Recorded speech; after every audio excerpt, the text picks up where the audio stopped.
Mga kapamilya, get ready for a more intense night and hear engines roar.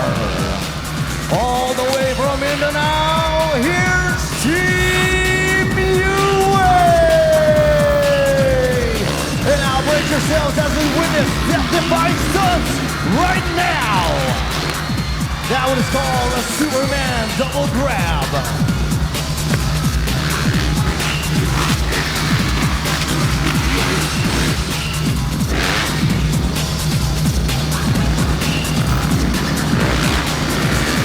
Here's a one-hander, and that's called a whip. A heart attack. Another whip. A double can-can.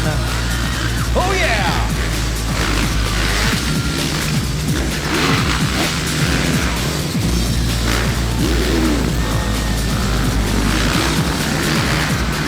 There's a lazy boy, a knack-knack, a cliffhanger, and another Superman seat grab.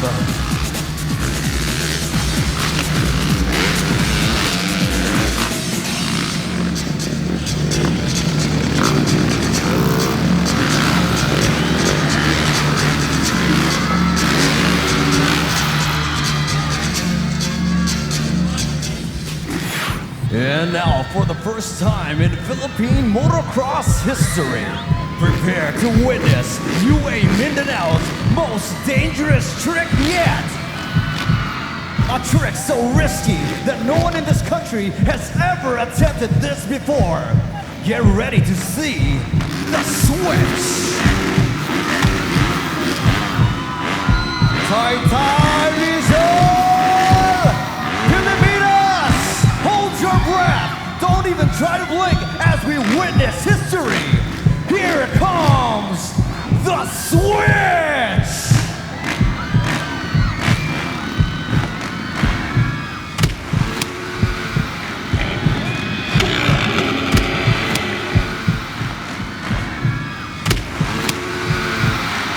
And that's how history is made! UA Mindanao, mga kapamilya! Palakpakan natin ang UA Mindanao! Nice job, boys! Yes, yes! Ito muna ang mikropono nyo. Bro, for the first time, ito isa bro, luluboy, tingnan na lang natin kung napatayo ulit ang mga balahibo ng ating mga judges. At kung The kinakabahan ba switch. sila. Grabe. Ito na, umpisahan na natin kay Sir FMG. Alam nyo, the first time I saw you in Digos, I was not impressed because I saw acts that were better than what you did in Digos. Lupit! Pero ngayon, sa pinakita nyo, it was really death-defying. You did so many acrobatic acts, and it was really breathtaking. I think you deserve to be in the finals. Congratulations. Yeah. Thank you very much, Sir FMG. Angel? Oh? Nakakainis eh.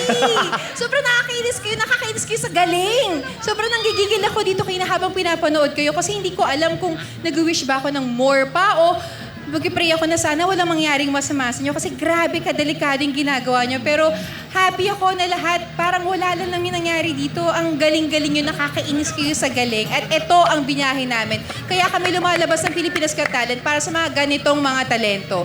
Nakaka-proud kayo. Thank you very much, Judge Robin. UA Mindanao. Gagawin ko to hindi dahil sinasamba ko kayo Gagawin ko to dahil nagpupugay ako dahil mas magaling kayo sa akin sa stand sa motor. Salamat, Idol! Idol. And last but not least, Judge Vice. Alam mo, parang ka naiihi dyan. Hindi ko maintindihan. Parang ka naiihi. Kasi naiihi ako, nai-stress ako. Lalo na nung nakita ko na yung huling-huli pa lang gumawa ng stunt, yung boyfriend ko, ito si ano. Ano ka, Diyos ko? Overtime na. Pwede bang bumalik ka na lang? Sige. Isang yakap lang. Diyos ko, paano kung may nangyari sa'yo, baby boy?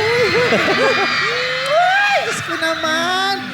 Alam mo, bihira tayong makakita ng ganyan, di ba? At katulad ng sinabi ko nung una, dito lang sa Pilipinas Got Talent tayo nakakakita ng ganyan sa Pilipinas. Walang anumang contest na nagpapakita ng ganyan sa Pilipinas, kundi dito sa Pilipinas Got Talent. At alam kong napakarami nyo pang ipapakitang ikaliwindang ng lahat. Kaya dapat talaga nasa grand finals kayo. Kaya ngayon pa lang, iboto nyo sila pag Pagkabukas open na na ng voting ng Pagtapos botohan. na yung Dahil 6 deserve na semifinals. deserve ninyong mapunta kayo sa grand final. Next